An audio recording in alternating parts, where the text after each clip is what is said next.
Welcome to Rite Gud, the podcast that helps you write good. I'm R.S. Benedict, the most dangerous woman in speculative fiction. And joining me today is writer June Martin. Thanks for coming on the show. June, do you feel safe despite the fact that you're talking to a woman? Hi, kitty. That you're talking to a woman with harmful opinions about fan culture. Oh, don't worry. Every time I log on, I strap 10 harmful opinions to my body for my protection and the protection of others. You've inoculated yourself to harmful opinions by spending enough time on the internet, reading bad opinions all day to the point where you're immune, I'm guessing. It's part of my body now. Yeah. So, a little background for those of you who are not terminally online. I recently got canceled, #canceled, because I said publicly that I don't like fanfiction. I don't like it aesthetically.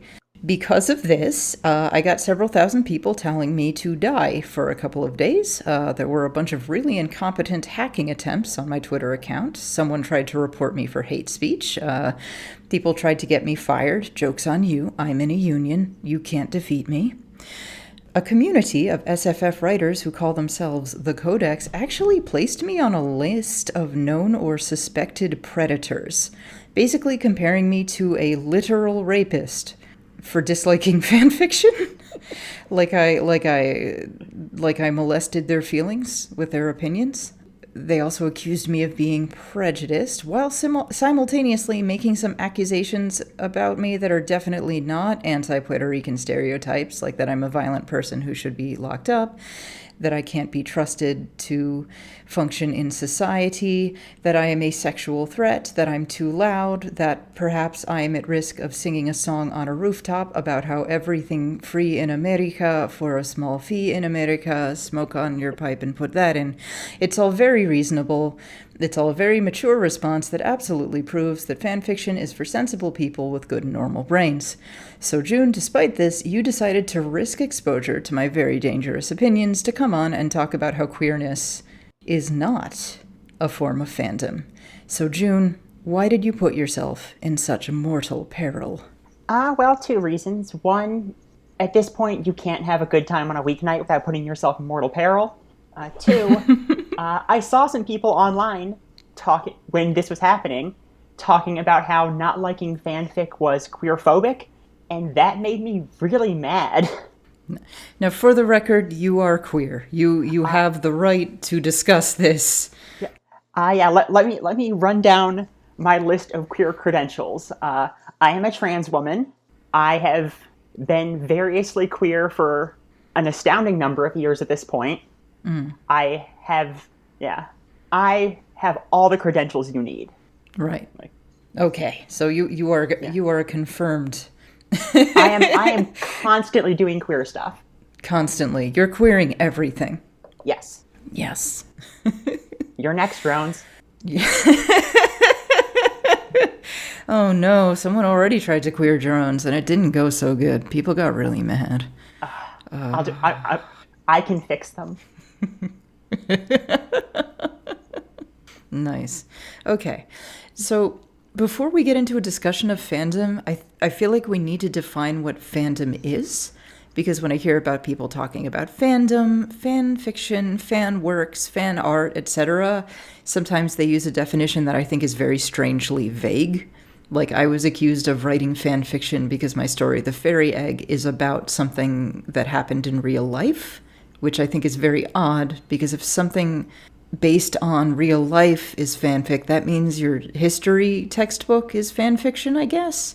And that seems that doesn't make sense to me. So beyond being interested in something or liking something, like how are we going to define fandom and fan works? How are we going to define that? So, yeah, ultimately we can't say that fandom has always existed because it is a historically specific mode of engaging with a media product. Like there are key differences between engaging with your favorite cartoon, which is something like owned by Nickelodeon, where the canon is decided by Nickelodeon, and engaging with something like the Bible, when you live in Christendom in like the 1500s, and that is the truth for you. So, yeah, I would define fandom as the specific relation of engaging with a corporate or individually owned media product that, yeah. Okay. Yeah, So the big thing you keep mentioning is the word owned. Yes. Like how are we defining owned? Because like in a way, everybody sort of owns culture, right? Like we're all engaging in it. We're all part of it. But in another more accurate way, when we're talking about culture today, there's a very legal, official sense of ownership, intellectual property. Yeah, like we can all own culture, but there's a lot of us out there that will get sued if we start selling Bart Simpson t-shirts. Mm-hmm. Yeah. Right. And I think that aspect of it, of fandom and fan works, is something that people kind of don't discuss as much. That kind of ownership. Yeah, there's a cultural ownership, but legally there is a very official legal ownership. And the corporation owns stuff, not us. Intellectual property. For there to be this specific thing called fandom, fanfic, fanworks, it's not the same as folklore, because folklore is communally owned. No specific person really owns, like, cat. No specific person really owns this cat. This cat owns me every day, every time I try to record. But no specific person owns, like, Hansel and Gretel. It's in the public domain. Anyone can mess with it. It's public domain, and there are a zillion variations of it. Even there's the Grimm's Brothers version, but that was just one version of many, many, many versions of the story that was being passed down through oral tradition. Yeah. So, like, folk culture has this sort of communal aspect to it, but intellectual property and fan work, there's this legal hierarchy, and the intellectual property owner is above us in the hierarchy, which is an uncomfortable thing to think about. Yeah. Like a defining quality of folklore is that as these tales grow, they spin out into these multiple interpretations that have either different emphases or even end differently. And you can't actually say, oh no, this is the real version, because no one actually has that right. And communally, we have a bunch of them, and we end up telling our favorites, and those become like the more accepted ones. But that's a ongoing storytelling process. Whereas Disney can say, this is the real Star Wars, and there's nothing the rest of us can do about that. Right. And I mean, we might write a fan fiction about Star Wars or something, but the official movies, the official canon, what's on Wikipedia is going to be what the IP holder decides. And I know that feels a little like stressful to really think about, and a lot of people don't really like to think about it because like you're pouring so much energy into this thing. But ultimately, you're not the one steering this ship, and no pun intended, haha, ship. But it is the IP holder that kind of determines what's official. Yeah. And that's it. And that is a rigidly hierarchical relationship between the fan and the IP owner. Yeah, you can never become a boss of the Star Wars universe. There is no matter how good it is, there is no way your story about Jar Jar Binks becoming a Jedi will ever become like the starting block from which other people base their Star Wars stories, because everyone else is going to go from canon. We already saw that, I think, in the Star Wars universe. Disney, when it took over, just sort of decided, the extended universe isn't canon anymore. Yeah. And there was a ton of fans were furious because they loved the extended universe, and like the extended universe and all the books got like super weird apparently, and it was really fun, and it's just like, nope, doesn't count anymore. Yeah. And I mean, a company can sort of just do that, unfortunately, which is just a really weird aspect of intellectual property laws as they exist now.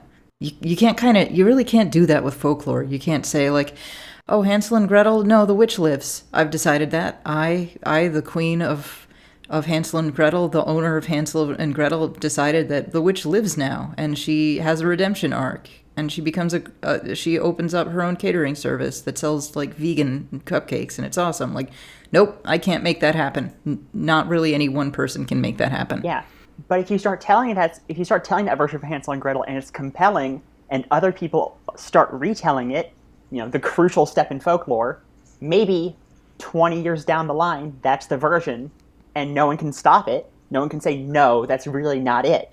Right. But if Disney somehow found the rights to Hansel and Gretel, they could do it in a second. Yep. So we have this hierarchical relationship between IP holder and fan. And this isn't just a hierarchical relationship. This is specifically a transactional relationship, at least on one side. Like, maybe you, the fan, this franchise is your life. But to the franchise owner, you are a revenue source, and that is it. Which I know is incredibly cold. But any relationship that they cultivate with you is purely motivated by the desire to wring as much money out of you for as long as possible. I know these companies talk a lot about our relationship with fans, and we love our fans, but a lot of this is like warm, fuzzy stuff that they're telling you to make you want to buy stuff and make you want to consistently buy stuff. You develop brand loyalty so that you become a loyal consumer and buy stuff from them for your whole life. And that's the entire purpose of these relationships. I believe that individual creators can have relationships with their fans because, a creator is an individual human being, sure. But when you put money into the equation, shit gets real weird and cold really fast. Yeah. It just does. And even if individual people in those corporations actually do care about these art properties, the company overall isn't going to, because companies this big operate purely on the logic of capital. Like they are constrained by existing in the market and having to compete, that they can only act in the most efficient way. So they are structurally prevented from caring about your favorite show. And if they love you, it's because they have crunched the numbers and decided that you are a good revenue source, that appealing to you is worth the expense, that overall you are profitable. That's real different from an individual creator who, say, decides to write a story because they want to talk to a group that's underserved, maybe. Like an individual queer creative who's writing queer fiction to try to reach other queer people. Disney is not like, if Disney writes strong women, it's not because they have this feminist idea that they want to reach strong women and motivate girls. It's just like, okay, we looked at the numbers and this is what's going to sell and this is what we're going to do. And that is it. I cannot stress enough that no matter how much you love the company, they don't love you. They are not your partner. They are not your lover. You are their pay pig. That is all you are to them. Yeah. And that is horrible and cold and uncomfortable, but that is the fucking reality. And if they decide for whatever reason you and your demographic isn't really like worth financially appealing to, they're going to stop. Yeah. And that's it. The second your wallet's empty, they're gone. Or they find out, oh, here's some other people. Yeah. There's a market that's not saturated. Okay, yeah, let's go get these guys. And that's it. Yeah. Like the reason why there's a little bit more queer representation in mainstream media, there are a few more rich gays than there used to be. Yep. And if that ever stops, it's gone. Yeah, and that's purely it. And I guess you can take that as a success, as like, well, that means the gay community is, becoming like a marketable demographic and is worth the money. But like, this is a fair weather friend. This isn't something that you can count on. Yeah. It's a result of a victory. It's not a victory. Yeah, that's a really good way of putting it. So I understand why thinking about that kind of makes a person uncomfortable. But that's the reality. And pretending that this isn't a hierarchy, that there isn't like a legal and financial reality, a material reality to this relationship, I think we delude ourselves into that to avoid thinking like, is it a good idea for me to pour all of my energy into this? Is it a good idea of me to pour my entire life and so much time and so much work into this thing that just kind of wants my money, you know? Yeah. I am inclined to say, generally, no, don't pour your life into something that's trying to suck you dry. Yeah.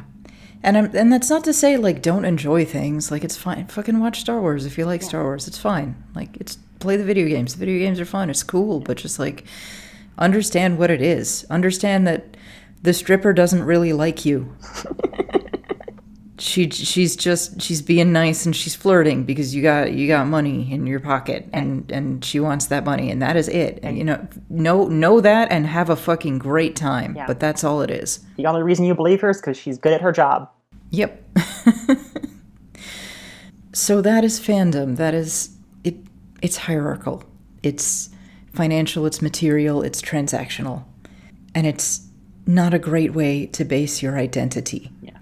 And we've talked about this previously. We talked about this a lot on the episode with Sloane. But in addition to being this transactional hierarchical culture, fandom is also kind of self-infantilizing in a very big way. Like, to a certain extent, maybe fandom can cultivate your creativity and your imagination, but it does so in the way a gardener cultivates a bonsai tree. It allows very limited growth in a very limited shape. It's not going to really get you that far. And in terms of infantilization, June, I think you really, really wanted to talk about this a lot. Yeah, so, and this ties into, like, fanfic's place in queer culture, because it is true that there are a lot of queer people making and consuming fanfic. That's true, and that's been true for decades. And the reason why it's appealing is because when you're just like a little baby queer and you're trying to figure things out, seeing yourself in something is a super important step. Like, I don't want to undersell the impact of that recognition, but that's only one step. And a community, kind of like the fanfic community, where things are kind of kept in simple, nice boxes, and, like, there's no real incentive to get messy, is a way that people stay baby queers forever. Because you can just stay online. But actually being queer with other people in real life is where you learn that queerness is really messy, and you can't actually divide things super easily into, like, this is a box of right things and this is the box of wrong things. But you need to learn how to do that to be an adult queer. And we need adult queers because, look, the reason why there's queer stuff is because we've won a little bit, but we are not done. Like, no. Like, we are still people fighting for our lives, and you're not going, and, like, we need adult queers. Right. Well, let's talk a little bit about adult queers and part of why there's sort of a lack of it. And we're going to get fucking grim for a minute. We're going to get really depressing, but there's the very horrible reason why there's a huge lack of adult queers, and that's that the queer community is basically kind of rebuilding after an apocalypse. And the apocalypse was the 1980s and the epidemic. Yeah, like, do you want to know why you don't see... You want to know why you see, like, no middle-aged trans women?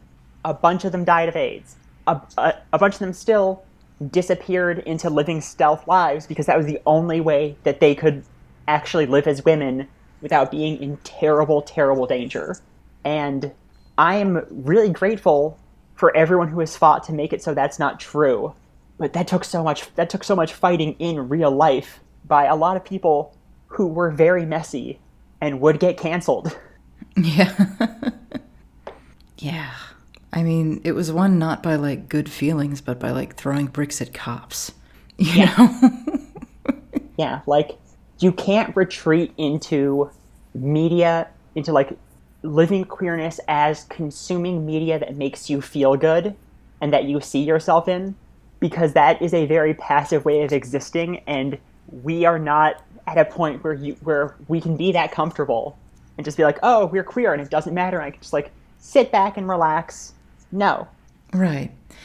And being that this kind of fandom is this hierarchical relationship that really is a little bit disempowering in a way, because, again, you are at the bottom of this hierarchy, if you start seeing your identity as a fandom, what does that say about your relationship with it?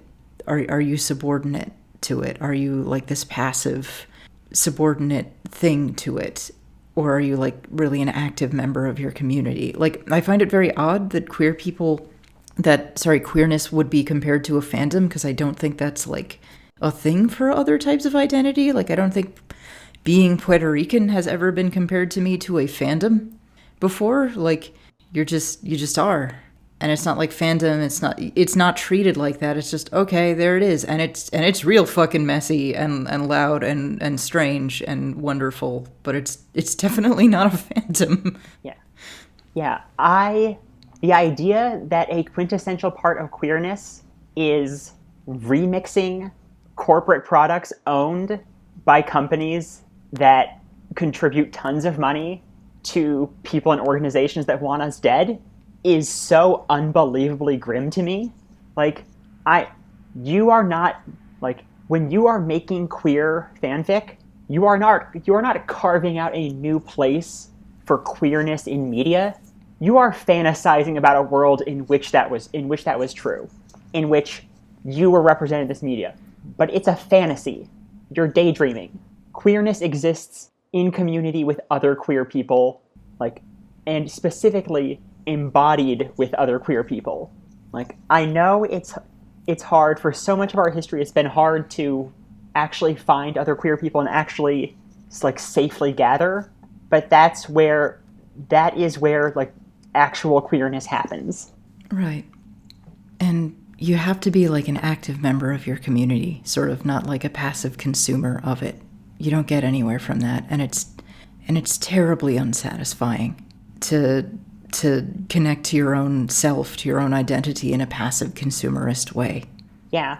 And I think a trend that I have noticed is that it feels like there are two separate queer communities right now, which is the one that is very grounded in the real world, where queer people are actually around each other, and the like online baby queers who are the ones like running these countless like harassment campaigns and doing like no kink at Pride and just these unbelievable things. And those two communities have totally different priorities. Like, right. I know just a ton of queers in real life, and I don't know a single one who thinks fanfic is important. And in fact, I happen to know one very well who was like involved in fanfic like very deeply a decade ago, and they don't think it's important. Right.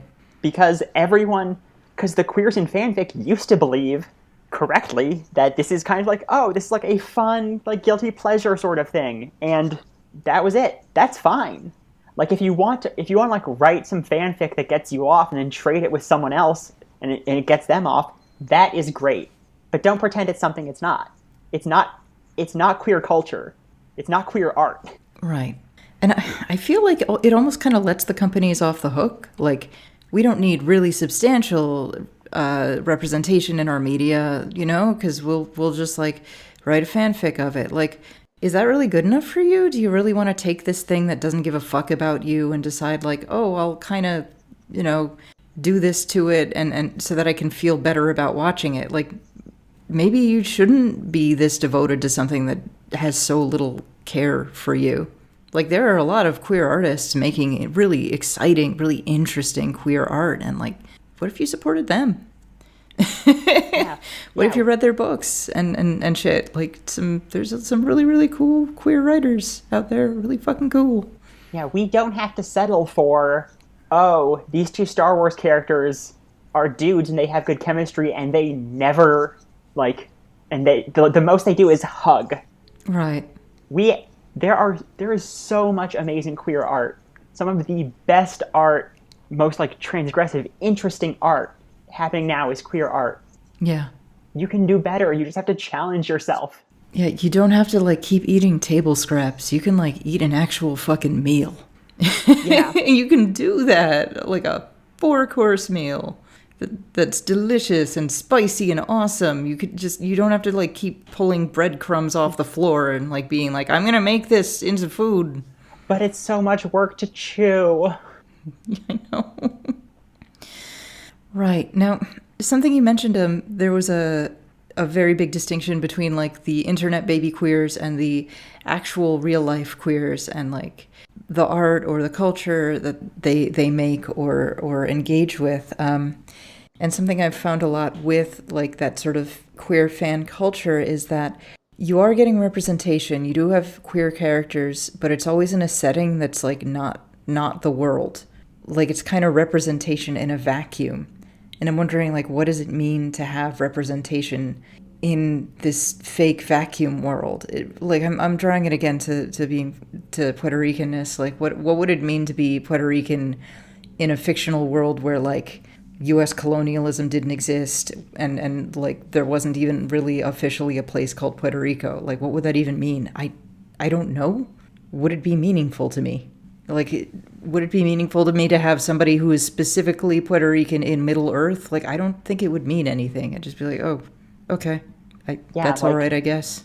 Yeah, like if you put like a lesbian like riding a dragon or something, like okay, cool, I'll think it's hot, but it doesn't actually mean anything at all because because what that's showing like, oh, that is exhibiting like a lesbian, but it's not telling a queer story, because queerness is something that is happening in reality. And I think you can tell a queer fantasy story, but it would have to dig into the particular messiness and texture of real queerness. Like you can't putting a lesbian in like a generic fantasy narrative and doing that's not a queer story. That's not telling anything interesting about queerness. It's not investigating anything. There is nothing to learn or discover about queerness in a story like that.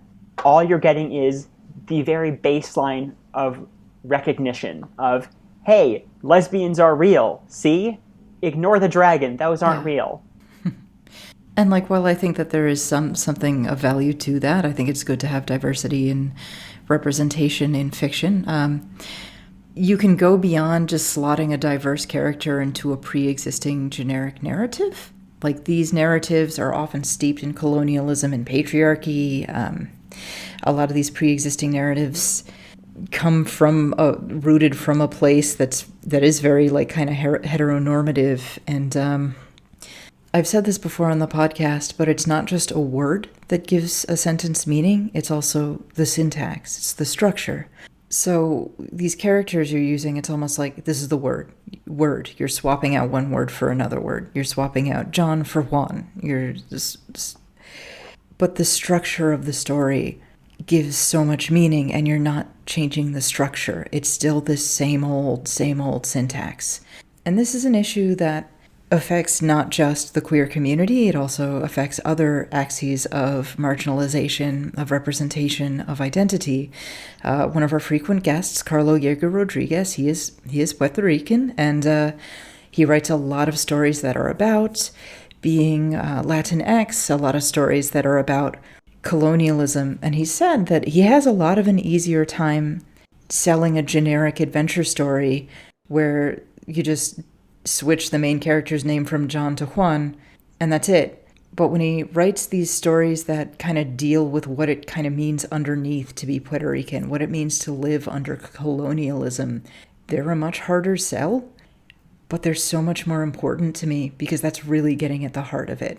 Like, okay, you could have a hero who's Puerto Rican, but is your hero actually dealing with the reality of what it means to be a colonial subject? Is your hero dealing with what it means to sort of be the subject of this massive empire? Because that's a huge part of what it means to be Puerto Rican. Is your hero dealing with the fact that the most powerful empire in the world has been trying for 100 years to annihilate you, to consume you, to erase you? Is your story dealing with that? Yeah, like with queerness, it's not enough to just be like, oh, yeah, fell in love with a woman in a world where that's fine. Like, the entire story of queerness is shaking off the weight of a society that wants us gone because we are disruptive to its good order. Right, and a lot of these representations in these stories, the society's order is so similar to ours, and I don't buy that. I don't buy that a world that would be this comfortable with queerness would be so similar to ours, because our world is so heavily invested in patriarchy. Yeah. Yeah. And queerness kind of disrupts that in a huge way. Yeah. The practice of queerness is rejecting that order, is rejecting all of these hierarchies that tell us, this is the right way to be a woman, this is the right way to be a man, this is the right way to have sex, this is the right way to be in love. All of that is either oppressive or deeply negotiable. And there are very few, hard and fast rules about what is good and what is bad, as much as people like to pretend that it's easy to define. Like a lot of these online baby queers like to define, okay, this is the good way to be gay, this is the bad way to be gay, and that sucks. That's the exact thing we don't need. Here's the math you do to determine if it is okay, if this age gap in this relationship is acceptable, 100% of the time. Like, you don't know, okay? Yeah, you know what? It can be risky sometimes, but also hooking up with someone more powerful than you, pretty fun, super hot. There's a lot of good stuff there.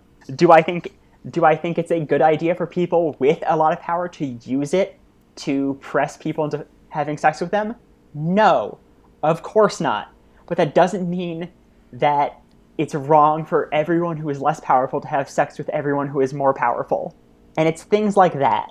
It's these sorts of dynamics seem real simple if you are examining them in simple stories, where the incentive as a writer is not to challenge audiences.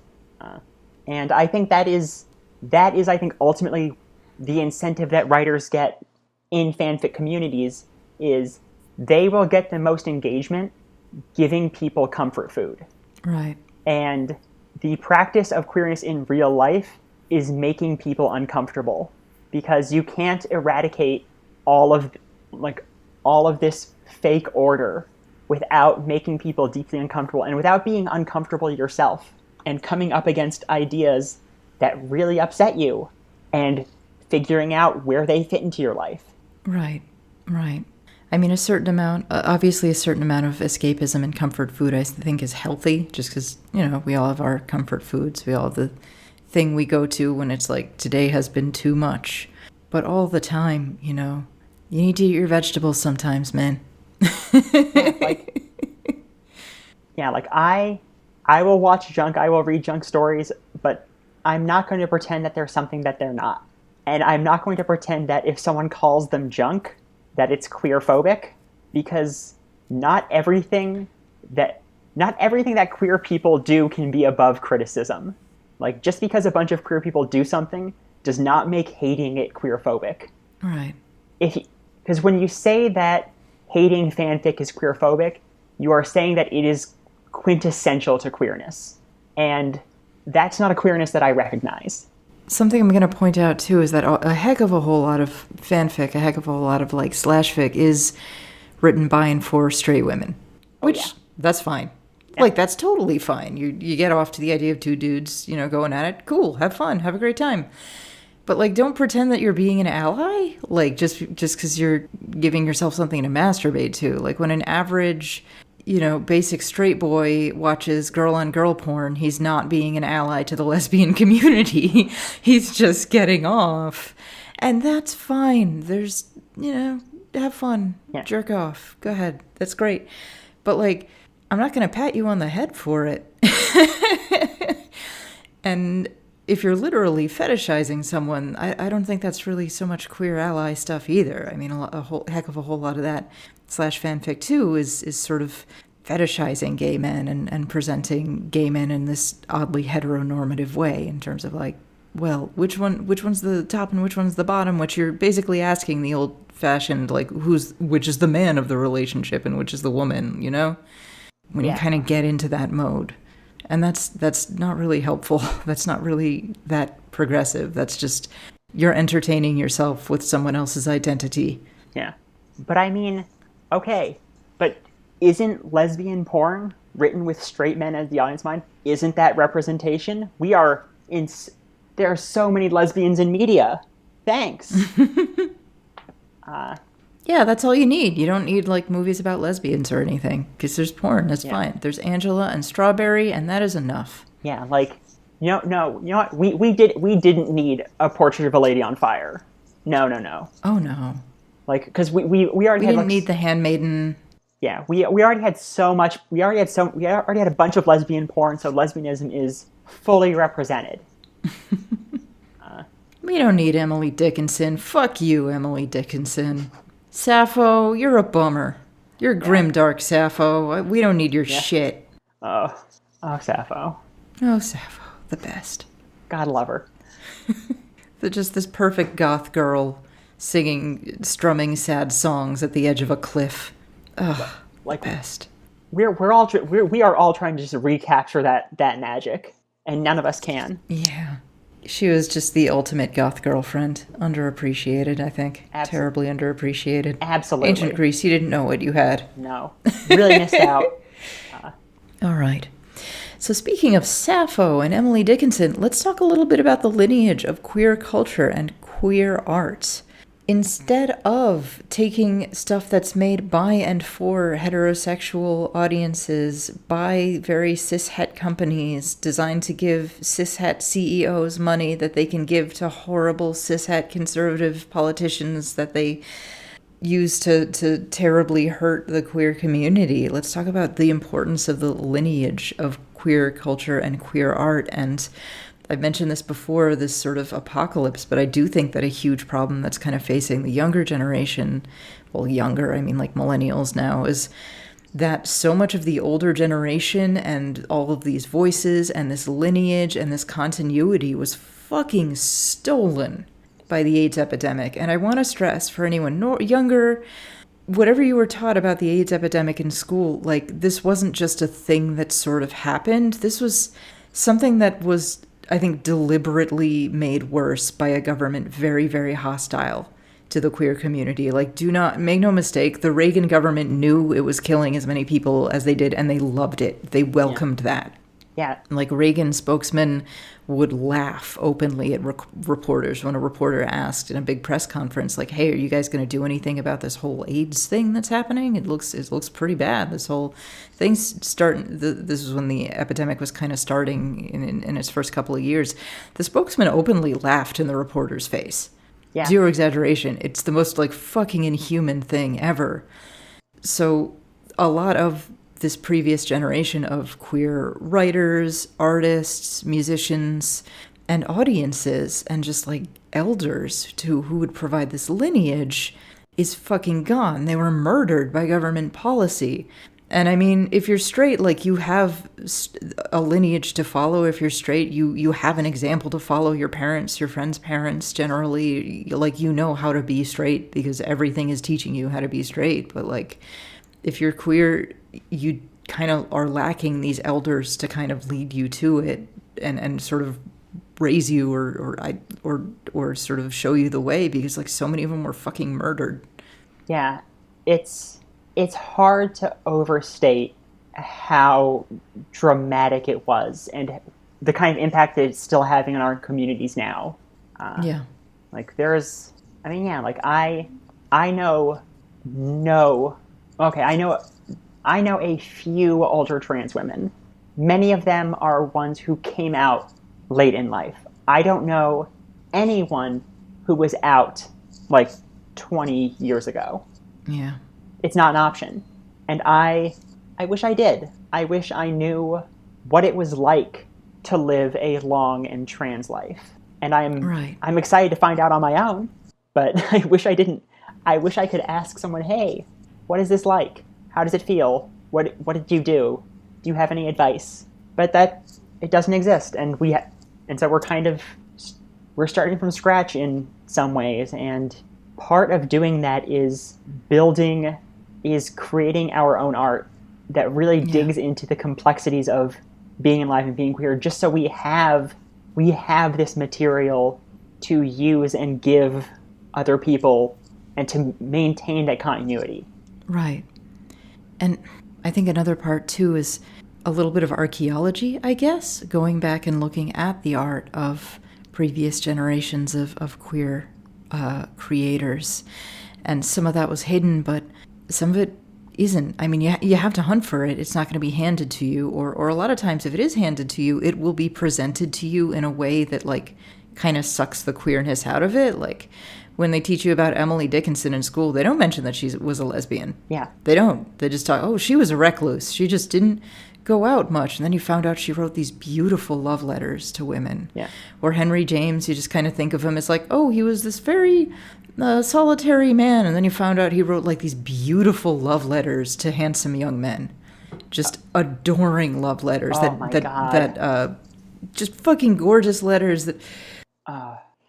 Herman Melville. Herman Melville, thank you so much. How did I not remember so gay. that Herman Melville wrote love letters? He wrote these beautiful love letters. Oh my God. And Moby Dick is so gay. It's incredibly gay. It's such a beautiful queer book. Immensely. I mean, he kind of like gets married to Queequeg in the first 13 chapters, and it's all...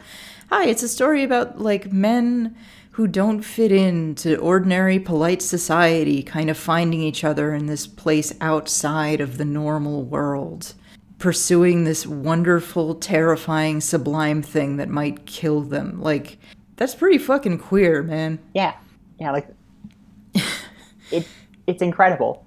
And like, I think an important thing that reading queer art like that teaches you is the ways that that the specific like boundaries of queerness are really, really malleable. For example, there's a movie called Funeral Parade of Roses, which oh wow, I watched recently, and it's a retelling of Oedipus Rex set in like Japan's like gay drag culture in the 60s, and the main character is a gay man, an identified gay man, but who like dresses and lives and passes as a woman in what this culture like called queens, and that's a gender position that is 100% not analogous to anything we have in our like current gender discourse. And it's fascinating because it's a way like it's a different way of like people who are assigned male engaging with femininity, and it's fascinating. It's fascinating to see the various ways that people have been queer and found ways to like live as themselves without, following any like set rules. Like, because there's not actually one right way to be trans. Right. And everyone who's telling you that is trying to hurt someone. But you can't get that messiness if you are writing to an audience that wants things in comfortable little boxes. You need to be willing to like dig deep and get your hands really dirty and tangle with some really ugly and unpleasant things that might hurt you and might hurt the people who are reading your story, and that's okay. Part of like investigating yourself is getting hurt. Part of being in community with other people is other people will hurt you and you will hurt other people, and that's just how it is. And while I understand the desire to seek comfort, especially during stressful times, I really feel like you kind of owe it to your elders, to the people who came before you and worked so hard to make things safe for you, to like look for their work. Like I just think of all the artists who were trying to make art in the 1980s while they were literally dying. Like there was this gay photographer who was blind because of AIDS and still kept working as a photographer. Like, these people who were just trying to create art in the midst of an apocalypse, trying to be heard. And I think you owe it to them to listen. I think you owe it to them to listen to what they had to say and not throw it out just because it might be a little more depressing than watching Batman suck Superman's dick. Like, they really, they put their lives on the line to get their voices out, and we owe them to listen. And you don't have to stop watching Batman suck Superman's dick. Like, that's That's fine, but I think it's important to contextualize it for what it is. It's comfort food, it's getting off, it's not high art. And it's Right. because our actual high art is the stuff that actually challenges us. Right. And think of what mark you want to make on the culture. If you write, I don't know, like Harry, Ron, Slash, it's never going to make as big an impact on the culture as J.K. Rowling has made. Ugh, unfortunately. But if you write your own queer story that's not like a fan work, but its own original thing, and it hits people, like, guess what? You've made an impact on the culture that can't be taken away from you. You've made your own impact. You've written your own name on something and made it special and made it different and unique. Yeah. And there's a lot of power in that. Yeah. Do the queer thing and get out from under the thumb of people more powerful than you. That's what it's always been. That's right. I mean, I guess a lot of what it comes down to is, do you want to assimilate, or do you want to radically change society from the bottom up? Yeah. And you clearly are not an assimilationist. No, because ultimately, because the number of us who can assimilate is so small. Like, Yeah. Pete Buttigieg can assimilate. Awesome. Like a rich cis gay man can assimilate and he'll be fine. Some of us can't. Like, Right. and by assimilating, you are saying to everyone who can't pass as a trans person, who doesn't want to like just get married, but to a gay partner and raise 2 kids in the suburbs. You're telling everyone who like has really unconventional ideas about what they want their sexual and romantic lives to look like, or what they want their gender to look like, that they can't come with you. And everyone who wants to assimilate into the society that is still going to keep oppressing most of us is betraying us. Damn. You are not fucking around Nope. today. You did not come to make friends. Why would I log on to make friends? You came here to win. If I want to make friends, I will step away from my computer.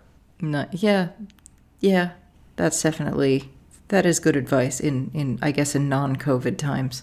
But Fair. step away from the computer and find community with people who really actually exist in the real world, because writing about people drinking lattes in a fictional coffee shop is not the same thing as building an actual community. Yeah, like, no amount of fantasizing about a world where being queer is easy and soft and comfortable will actually make it happen. And not to mention, like, maybe things are pretty good now, but the pendulum can swing the other way fast. Oh yeah. It can go back hard. Like, It's fucking miserable and unfair, but like, you gotta be fucking ready for that. yeah, like the best years to be trans in the United States weren't the last few years. Like, that pendulum already swung back a little bit. Not to mention what it's like being trans in the UK. Can you imagine? Oh God. Like, I can't go there and be like, oh no, don't worry, things are getting better. They're not. They're getting worse. Yeah. Weimar Germany in the 1930s, or early 1930s and the 1920s, was like immense progress for the queer community. Tons of research on transgender medicine and on hormone treatment and like a much more open attitude toward homosexuality. And then, well, we all know what fucking happened after that. The Nazis burned all those notes. It was all gone. Yeah. And then the history books that you read tell you that the Nazis burned books, but they don't tell you that what was in the books was research on queer sexuality and research on trans medicine. So there's, even after that, we're still fucking censoring the content of those books. Yeah. And they also don't tell you that when the Allies came and liberated the camps, they left the gays. They left the gays in the camps. They made sure that the gays stayed imprisoned. So yeah, a world is possible where all queers can sit comfortably in a coffee shop and have a like long developing crush on the barista, but we can't. And you can do that now. You can go and do that, but you that can't be it. We can't get comfortable yet because there's still so much fighting to do. Right. And I think for everyone who feels like they have made it and and thinks that they can stop fighting, I implore them to think about who they're leaving behind if they stop. Yeah. All right. Well, I think that's a good final word, but is there anything else you want to add to this episode? I think I got out my general thoughts on this topic, yes. I'm sure I'll think of something in like 10 minutes. It's like, oh, I wish I said that, but no. Go, God damn it. I forgot to mention this one thing. Yeah, that's always the way. Yeah. Always, always, always the way. Ugh, okay. But before we close, June, where can our listeners find and support your work? I know you have a Lisatomania out, and it's fucking great. Thank you.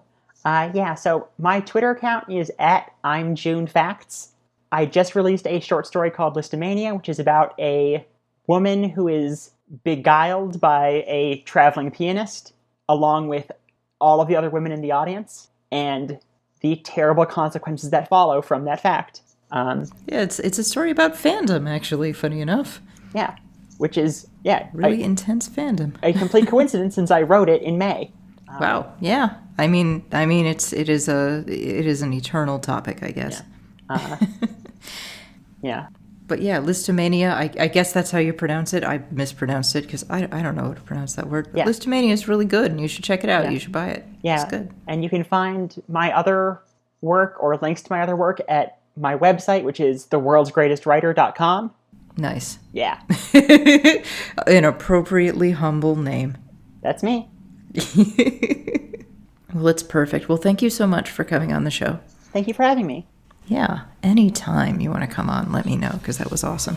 And thank you, audience, for listening. That's all for this episode. Be sure to join us next time when we talk about letting go of the romantic myth of writing as an identity. Until then, keep writing good. This has been Rite Gud with R.S. Benedict, hosted by R.S. Benedict and produced by Matt Keeley for KS Media LLC. This has been a Kitty Sneezes production. For comments and concerns, please write to us at ritegud@kittysneezes.com. That's RITEGUD @kittysneezes.com. If you'd like to support us, please visit our Patreon at patreon.com/ritegud. kittysneezes.com in color.